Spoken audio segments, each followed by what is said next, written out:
जय हिंद मित्रों, मैं मनोज सिंह तोमर एक बार फिर आपके सामने।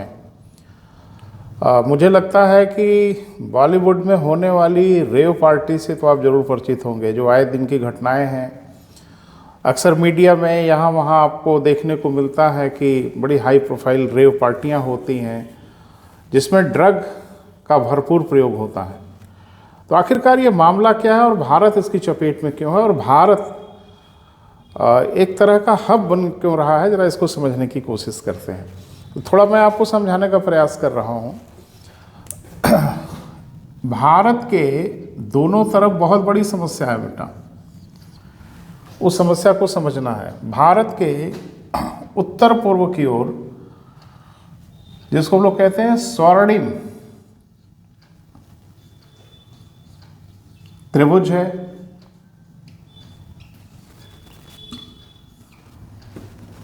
उत्तर पूर्व की तरफ, जिसको गोल्डन ट्रायंगल हम लोग कहते हैं। और भारत के उत्तर पश्चिम की ओर यानी इस तरफ स्वर्णिम अर्धचंद्र है। इसको हम लोग इंग्लिश में कहते हैं गोल्डन क्रिसेंट, और इसे हम लोग कहते हैं इंग्लिश में गोल्डन ट्रायंगल।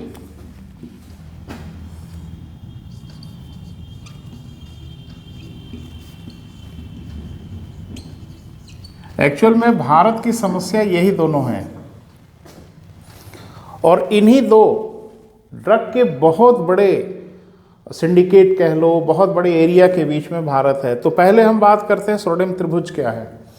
एक्चुअल में भारत के पूर्वी सीमा की ओर अगर आप देखें, स्पेशली उत्तर पूर्वी सीमा की ओर, तो 3 देश हैं। एक तो म्यांमार है, लाओस है और थाईलैंड। इन तीनों की सीमाएं रुआक और मेकांग नदी के संगम पे लगी हुई हैं। लगभग 10 लाख वर्ग किलोमीटर का ये पूरा इलाका है, और ये पूरा का पूरा इलाका ड्रग के लिए हेवन है, स्वर्ग है। अक्सर आपने देखा होगा कि हॉलीवुड की जो रेव पार्टी होती है या इस तरह की हाई प्रोफाइल पार्टी होती है, उसमें एक चीज़ बार बार नाम आता है, MDMA। ये एक विशेष प्रकार का ड्रग है बेटा, जिसको हम मेथाम्फेटामाइन के नाम से या एम्फेटामाइन के नाम से जानते हैं। और हाई प्रोफाइल पार्टियों का एक तरह से आप कह लें कि एक पहली आवश्यकता बन गई। तमाम टेलीविज़न पे आपने कार्यक्रम वगैरह देखा होगा, हॉलीवुड के सुपरस्टार, उनके बच्चे और क्या क्या सब, तो मुझे लगता है किसी का नाम लेना उचित नहीं है, लेकिन आप ये सब देख रहे हैं। ये सारा मामला है बेटा इसी गोल्डन ट्रायंगल का, जहाँ 3 देश हैं और दुनिया के 80% हीरोइन का निर्माण, यानी 80% पूरी दुनिया में जो हीरोइन की सप्लाई होती है या उसका जो निर्माण होता है वो इसी इलाके से आता है। और इसमें म्यांमार है। म्यांमार की समस्या यह है कि भारत की 3 प्रदेश क्या, बल्कि आप यूँ कह लें कि 4 प्रदेशों की सीमाएं यहाँ से लगती हैं। एक तो अरुणाचल प्रदेश, एक नागालैंड, मणिपुर और मिजोरम की सीमाएं म्यांमार से लगती हैं। तो एक वो रूट मिल जाता है ड्रग की सप्लाई के लिए। और ड्रग की सप्लाई का बहुत बड़ा जो खपत है या रिसोर्स कह लें आप, वो बम्बई है या जो आपका बॉलीवुड है, जो कि इनकी कॉस्ट अधिक है तो वही लोग अफोर्ड कर पाते हैं। और ढेर सारा जो कारोबार है वो बंगाल की खाड़ी के क्षेत्रों से होता है। इधर आइए आप, स्वर्णिम अर्धचंद्र, जिसको हम बोलते हैं गोल्डन क्रिसेंट। तो गोल्डन क्रिसेंट में अगर आप बात करें तो गोल्डन क्रिसेंट में 3 देश आते हैं बेटा। एक तो ईरान, एक पाकिस्तान और एक अफगानिस्तान। ये 3 देश हैं बेटा। इन तीनों को हम लोग अर्धचंद्र कहते हैं, यानी स्वर्णिम अर्धचंद्र इनको कहते हैं। और स्वर्णिम त्रिभुज में भी 3 देश हैं जिनको हम लोग कहते हैं म्यांमार, लाओस और थाईलैंड।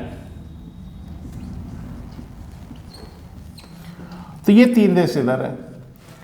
चूँकि वो पूरे इलाके हैं, थोड़ा सा पहाड़ी इलाके हैं और उसका टेरेन जो भौगोलिक क्षेत्र है वो कुछ ऐसा नहीं है जहाँ बहुत आसानी से आया जा सके।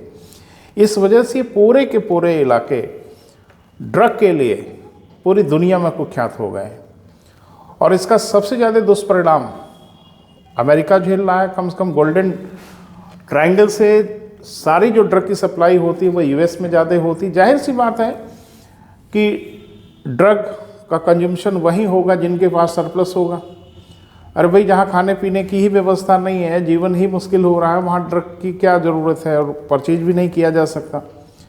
तो टारगेट ऐसे ही जगहों को किया जाता है जहाँ पे सरप्लस फंड हो और लोग पार्टी वार्टी के मूड में हों। तो अमेरिका एक बहुत बड़ा स्रोत हो गया। इधर आप भारत में अगर देखें तो भारत में बॉलीवुड तो खैर हब बना ही हुआ है जो आप देख रहे हैं, या जितनी हाई प्रोफाइल पार्टीज़ होती हैं उसमें MDMA या यूँ कहें हेरोइन है, अफीम है, इस तरह के ड्रग का बहुत ज़्यादा इस्तेमाल लोग करने लगे। गाय बगाए सब सामने है। बीच में काफ़ी चर्चाएं हुई, फिर हल्के में हो गया। इसका अभिप्राय यह नहीं है कि ड्रग का कंजम्पशन कम हो गया या बंद हो गया। अभी आपने देखा कि भारत ने बंगाल की खाड़ी में या यूँ कहें हिंद महासागर के कुछ इलाकों में अब तक की सबसे बड़ी खेप पकड़ा है। 3000 किलो हेरोइन पकड़ा है कोस्ट गार्ड ने। तो जाहिर सी बात है ये पूरा इलाका एक दलदल में फंसा हुआ है बेटा। और सबसे बड़ी समस्या ये है कि इन तीनों देशों की सरकारें, स्पेशली म्यांमार, लाओस या थाईलैंड की जो सरकारें हैं, ये इस दिशा में कुछ कर नहीं पाती और कर पाने में सक्षम भी नहीं है, क्योंकि ये मिलिशिया टाइप के भी लोग हैं और ये अपना बचाव भी करना जानते हैं और आक्रमण भी करना जानते हैं। तो आज मेरा प्रयास था कि दो नाम से आप परिचित होइए। एक था स्वर्णिम त्रिभुज, जिसको हम गोल्डन ट्रायंगल के नाम से जानते हैं, और एक गोल्डन क्रिसेंट। और बड़ी मजेदार बात है कि भारत के दोनों तरफ सैंडविच बना हुआ है भारत बीच में, और भारत बहुत बड़ा एक स्रोत बन गया। इधर अगर आप देखें तो अक्सर आप देखते हैं कि पंजाब में अक्सर कुछ ड्रोन बरामद हो रहे हैं आजकल। तो उसका कारण है बेटा कि पाकिस्तान से हमारी कुछ सीमाएं लग रही हैं। जम्मू कश्मीर की सीमा लगती है, पंजाब की सीमा लगती है, गुजरात की सीमा लगती है, राजस्थान की सीमा लगती है। और ये सीमाएं ड्रग की तस्करी के लिए एक बहुत बढ़िया स्रोत बन गई। अगर आप पूरब की तरफ देखें तो पूरब की तरफ भी अरुणाचल है, नागालैंड है, मणिपुर है, मिजोरम है। ये बहुत बड़ा स्रोत बन गया है जहाँ से बड़ी आसानी से ड्रग भारत में आ सकता है। तो इसका भुक्तभोगी बन रहा है बेटा भारत। और बड़े दुख की बात है कि भारत जैसे जैसे आर्थिक रूप से मजबूत होता जा रहा है, वैसे वैसे ये ड्रग सिंडिकेट का टारगेट भी बनता जा रहा है। बहुत सिंपल सी बात है कि जब आपके पॉकेट में सरप्लस होगा, आपके पॉकेट में आधिक्य होगा, तभी सनाप की चीज़ों की तरफ आपका ध्यान जाएगा।